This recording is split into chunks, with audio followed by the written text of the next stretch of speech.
Welcome back to The Point. Not surprisingly, the Samajwadi Party has reacted angrily to the Election Commission's decision to lift the ban on Amit Shah but retain the ban on Azam Khan. But is its anger justified or just unwarranted emotion? That's with former Chief Election Commissioner S.Y. Qureshi and the author of a recent book on Indian elections called An Undocumented Wonder, the well-known senior journalist from Lucknow, Sharat Pradhan, BJP spokesperson Meenakshi Lekhi, and the Samajwadi Party spokesperson Gaurav Bhatia. I'm particularly glad Mr. Bhatia is with us this evening. Last week there was a misunderstanding when we wrongly claimed he had run away from our program, but the truth was an equipment malfunction precluded his full participation. Mr. Bhatia, last night after the Election Commission lifted the ban on Amit Shah but not Azam Khan, your party leader Naresh Agarwal sharply criticized the Election Commission. He accused the Commission of double standards. He said the Commission was working under the pressure of the BJP and Narendra Modi. On what basis are you levelling such accusations against an institution that is critical to our democracy?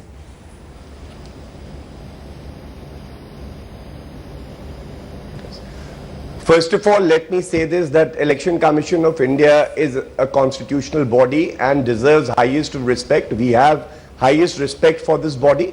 However, it is also expected that they maintain highest standards of fairness.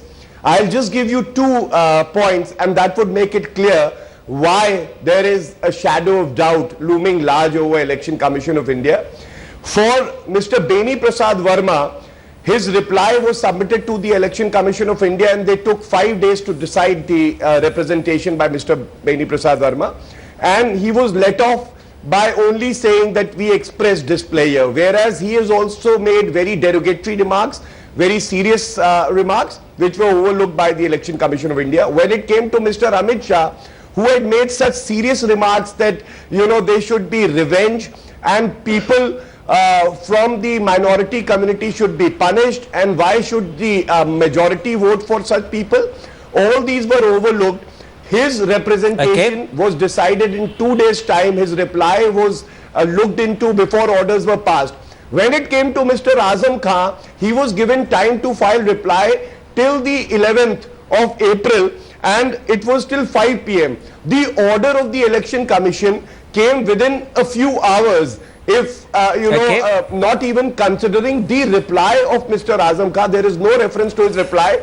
And the worst is that they pass a common order for Mr. Amit Shah and Mr. Azam Khan as if they're trying to balance between the two parties and they're worried about the image. The Election Commission is supposed to pass independent orders because these were two separate legal notices. Mr. Bhatia, let me stop you there. We've got the former Chief Election Commissioner, Mr. Qureshi, with us. What you're hearing, Mr. Qureshi, is a classic illustration, if the truth of that illustration can be accepted, of double standards. You treat Beni Prasad Verma in one way, very leniently. You treat Amit Shah in another, somewhat leniently. And you're extremely stringent and tough with Azam Khan. How do you explain that differential treatment? Because that's the key of this complaint from the Samajwadi Party.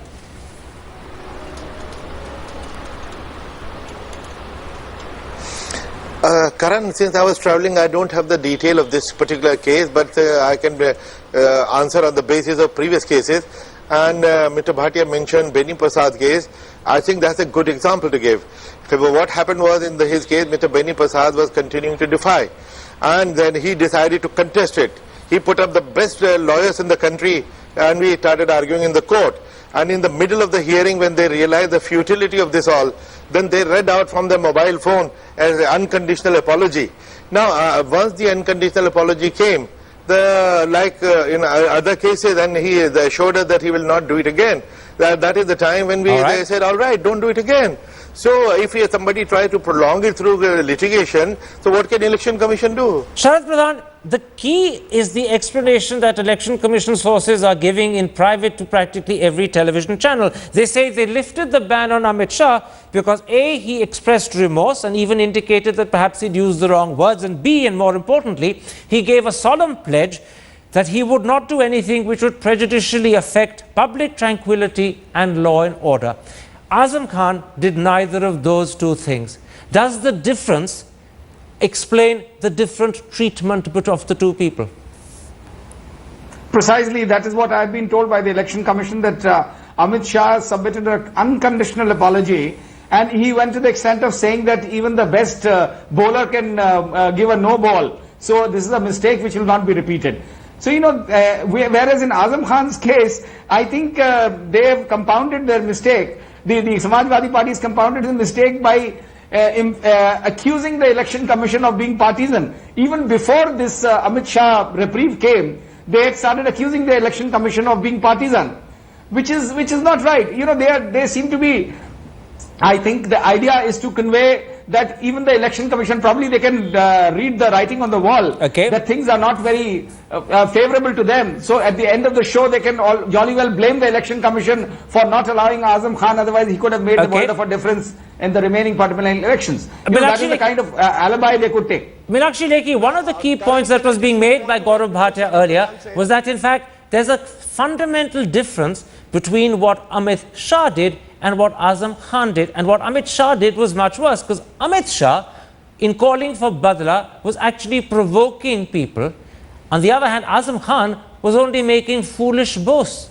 So clearly, the two should not have been treated equally, because their offense was clearly unequal. The difference is that Mr. Gaurav Bhatia is trying to paint his leader as a novice and is giving him less credit for his nonsensical act which he has indulged in. And I would say label it as communal acts. But what about my question? Trying to tarnish Mr. Amit Shah. I'm answering your question. See, the difference between the two is taking revenge by ballot is absolutely fair comment. And what Mr. Amit Shah has said in his explanation is the same. It was at best a true Hindi translation of what Obama has said in a previous speech. Except that it was said in a different context to Obama, India. And the context was clearly to do with Izzat. It was to do with calm, right? It was clearly provoking people. The ballot was just an excuse. It is in this context. But then in which case, why did he express remorse? If he did nothing wrong, why did he express remorse? Why did he say he could have used better words? Yes. He said, I had no intention of harming the social fabric of India. I respect if he did nothing wrong, why did he express remorse? Constitutional bodies. No, if he did nothing wrong, why did he express remorse? Because, allow me to complete my line, Mr. Thapar. I have a sore throat, otherwise I would be intervening the way you are intervening. He expressed remorse because the authority to interpret a particular statement during elections squarely lies with Election Commission. Now, I may not have meant how it has been understood by Election Commission. Thereby, I'm expressing my remorse because that was not the intent. What's wrong with that? Let me stop you there. That's a clear answer. Let me bring in Gaurav Bhatia and put this to you. Mr. Bhatia, what everyone has picked up and noticed, and what the Election Commission has commented on, is the difference in the response between Amit Shah and Azam Khan. Amit Shah expressed remorse. He gave a pledge he wouldn't do it again. He even said he'd use the wrong words. In contrast, Azam Khan, on receiving the EC's notice, made further inflammatory and provocative speeches. He refused to acknowledge he'd violated the model code. He refused to express regret. And then he's gone public thereafter in comments, including today, where he said things such as, why should I apologize? I've done nothing wrong. He's accusing the EC of a legal blunder. His defiance is clearly one good reason why he's being treated differently to Amit Shah.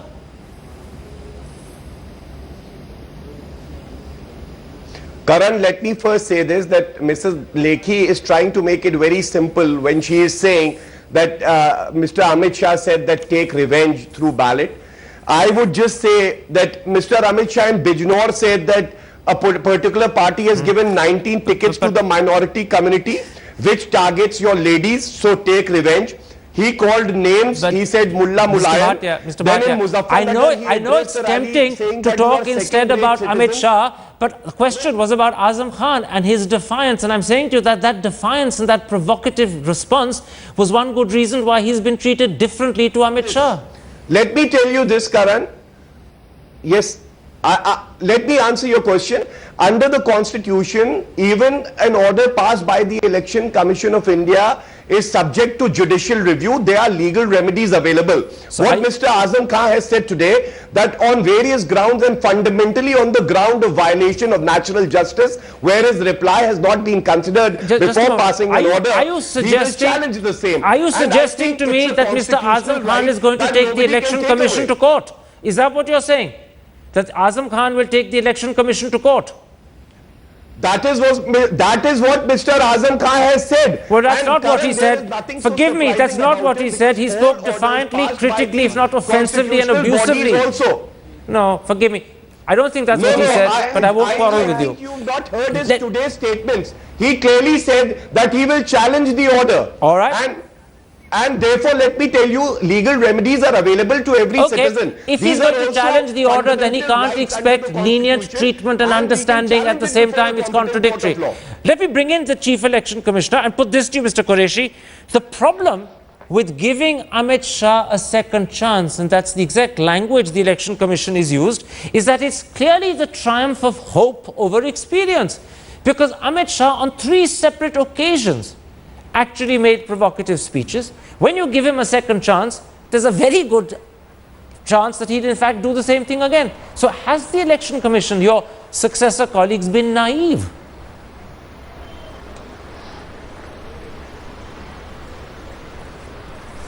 You know, Karan, when model code notice is issued, simultaneously an FIR is also registered under the relevant act. While under the model code, the maximum punishment is warning and censure or advise and caution for the future. So that is what Election Commission is used. But that doesn't mean that the FIR has been withdrawn. No, that will take its course. I'm not talking about the FIR. I'm saying in withdrawing. I'm saying in withdrawing the ban on rallies, is the Election Commission being naive? Because this is the triumph of hope over experience. He's done it so often, one would expect he'll do it again.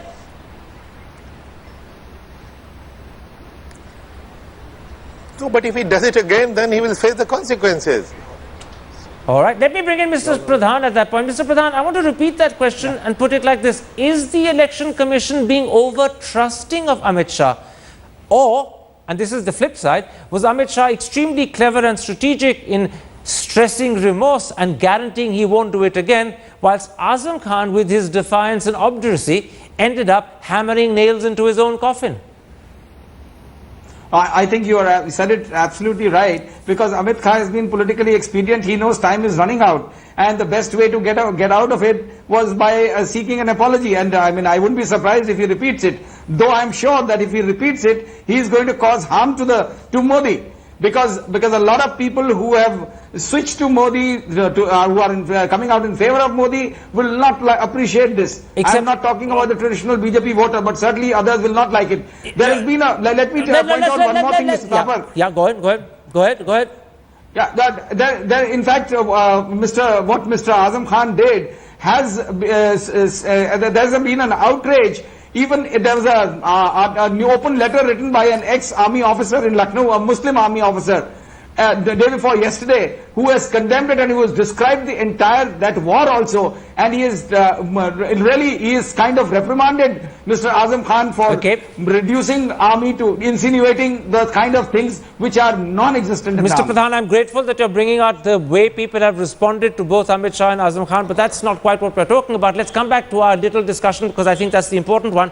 Meenakshi Lekhi, although your party is exulting today because the ban on Amit Shah has been lifted, and he's absolutely critical to your campaigning in UP because he's the head of your campaign there, the truth is that ban may have been lifted, but the EC is not very trusting. They've ensured that he will be under constant video tracking. They've given instructions to the local electoral district officers to do precisely that. And that shows that they probably anticipate that Amit Shah will do it again. So are you worried that this is only a half clean chit, not really a full one?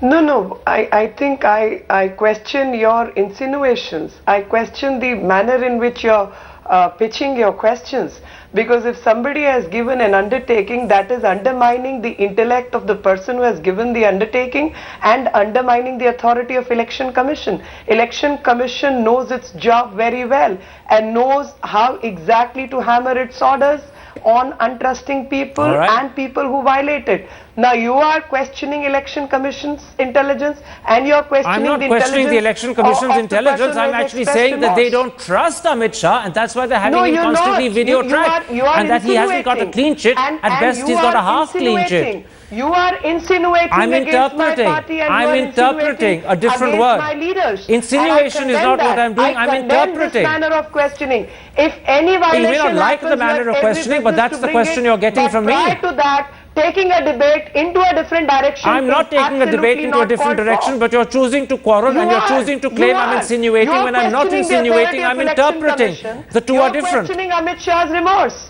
I'm not questioning his remorse. I'm questioning the trust the EC placed in his remorse. Very well, you're welcome to take it forward. All right, but let me. You have no business to create this untrusting atmosphere. Forgive me. I have every right to ask a question. If you don't like it, that's your prerogative, and you have a right to quarrel with me. But please don't suggest I'm insinuating. I'm not. But I'm glad to see that smile on your face, Meenakshi Lekhi. You're a clever lawyer, and you know exactly how to handle a difficult situation. I applaud you for that. Let me bring in the former Chief Election Commissioner and say this to you. You're seeing the way this issue is playing out. The Samajwadi Party is furious. They are alleging that the Election Commission, not alleging, they are saying up front that the Election Commission has double standards and they're going to take the Election Commission to court. On the other hand, Meenakshi Lekhi is extremely angry that your Election Commission doesn't even want to trust the remorse with which Amit Shah has expressed himself. You're losing on both sides. Would it not have therefore been wiser for the Election Commission to retain the ban on both and to treat both equally? Because suddenly the Election Commission has become the object of censor.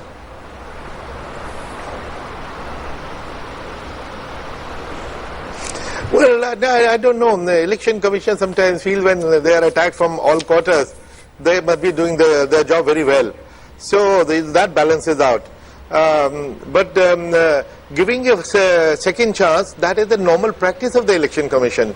As I said, without going into the merit of these two cases, there are several cases in the past. This is exactly how it works. Once they apologize, we accept it and move on. Because Election Commission has a huge task to do. Can I interrupt? They can just get bogged down by one case and keep sitting Permit me an interruption, Mr. Qureshi. What you're also suggesting as a corollary is that Azam Khan adopted the wrong strategy. Had he been remorseful like Amit Shah, he too would have been let off. It was his defiance that got the goat of the Election Commission. It was the remorse of Amit Shah that won their approval.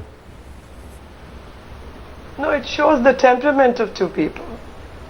I'm 100% certain that this is how it works, because the Beni Prasad Verma case which was mentioned is exact parallel. Okay. He tried exactly the same route initially. For 5 days he dragged it.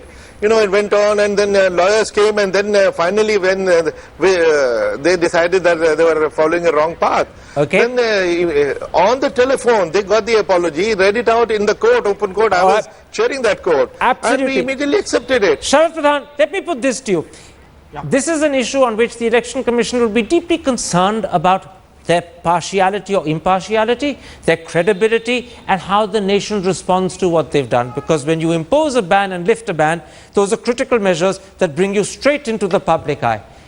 Today, as a result of the way it's handled the Azam Khan, Amit Shah controversy, has the Election Commission gained in UP, or has it diminished, or is it unaffected either way? You know, everybody who knows Mr. Azam Khan knows that he has a ego which is larger than life. So they all know that he is not the type who's going to apologize or express remorse under any circumstances. So no, anybody who knows him would give Election Commission a clean chit, saying that Election Commission has done its job in true fairness. Okay. And had Mr. Azam Khan been, probably, you know, I wouldn't be surprised if Mr. Azam Khan has in mind. In a nutshell, you're saying the Election Commission's reputation has gained from the handling of this twin episode. A quick yes or no? I'm sure yes. All right, I'm afraid we've run right out of time. The Election Commission has gained. Samajwadi Party is clearly angry. Can I make one line comment? Just a one-line comment, because we're out of time. Yeah, Mr. Qureshi, who's sitting here, not to praise him right now, but when he was the Chief Election Commissioner, he took this stern action against Mr. Salman Khurshid on similar accusations, and I welcome all those. All and right, but we're getting into a new controversy that I think I have to stop you on, because there is a Salman Khurshid viewpoint on that particular issue, and I don't think it's fair that we should start suggesting that Salman was wrong and Mr. Qureshi was right and open a new front altogether. That's not what this show is about. Let's be neutral completely. We've come to the end of this episode. I hope you've been watching and you've enjoyed it. See you tomorrow. Goodbye. Good night.